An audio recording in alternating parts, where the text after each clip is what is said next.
Olá, sejam bem-vindos ao nosso canal para o estudo de mais uma questão de O Livro dos Espíritos. Eu sou Luísa e fico feliz em tê-los aqui para estudarmos juntos. Nós estamos na parte terceira que trata das leis morais, no capítulo 10 da Lei de Liberdade. O tema que estamos estudando é fatalidade. A questão de hoje é de número 853. Allan Kardec pergunta: algumas pessoas só escapam de um perigo mortal para cair em outro. Parece que não podem escapar da morte. Não há nisso fatalidade?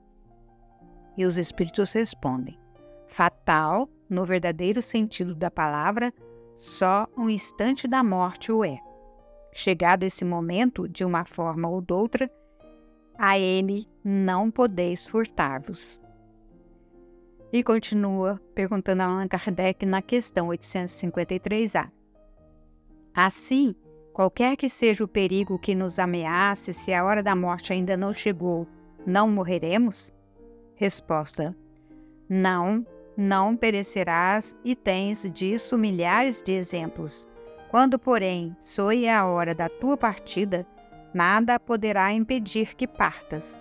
Deus sabe de antemão de que gênero será a morte do homem, e muitas vezes seu espírito também o sabe, por lhe ter sido isso revelado quando escolheu tal ou qual existência. Miramês comenta que somente a morte é fatal nos campos de lutas das formas. Tudo se transforma em todos os segmentos da matéria. As mutações são fatais, no entanto, os momentos de mudanças, em certos casos, não o são. Por que os animais da mesma espécie não têm o mesmo período de vida? Por que as árvores da mesma família não têm durabilidade igual? Assim é também com os homens. A fatalidade, principalmente na raça humana, pode sofrer mudanças. Depende muito do que as criaturas estão fazendo da vida, do comportamento e da compreensão, bem como do cuidado que podem ter com o seu corpo e com a sua missão. O esforço próprio é de grande valia em muitos casos.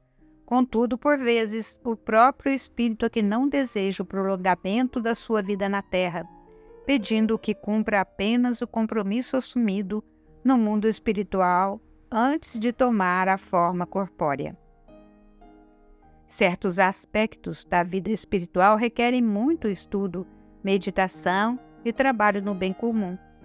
Nesse ambiente de amor, poderás compreender melhor a função das leis de Deus nos destinos humanos.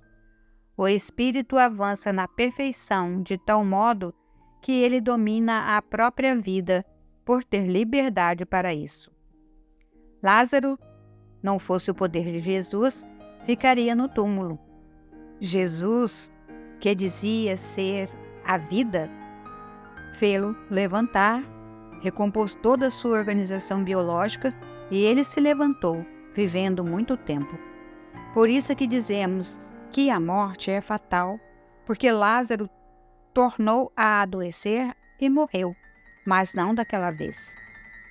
A fatalidade pode transformar-se em vida, dependendo da vontade daquele que criou a vida. Diante de Deus, tudo muda com a sua magnânima vontade. Vejamos o que João nos diz no capítulo 7, versículo 15, assim se expressando. Então, os judeus se maravilhavam e diziam: como sabe estas letras sem ter estudado? Jesus não estudou entre os homens, desta vez em que veio como Salvador da humanidade. O que se ensinava na terra para ele já não serviria, pois já conhecia a ciência universal, e mesmo estando na carne, ele não esqueceu o grande saber que possui. Não existia fatalismo no tocante a Jesus, porque ele dominava tudo pelos seus poderes. Levantava os caídos, curava enfermos, mesmo desenganados, cegos de nascença e ainda mais, restituía a vida física aos que já se encontravam mortos. Fatalidade total é para a ignorância em todos os seus aspectos. Para Deus não há segredos, tudo Ele sabe antes e depois, por ter consciência e ser onipresente em todos os sentidos. Os espíritas, de todos os níveis, devem estudar com mais profundidade as leis de Deus, meditarem sempre nelas e esperar, trabalhando no bem, para que esse mesmo Deus lhes revele a verdade que nunca deixa de ser gradativa.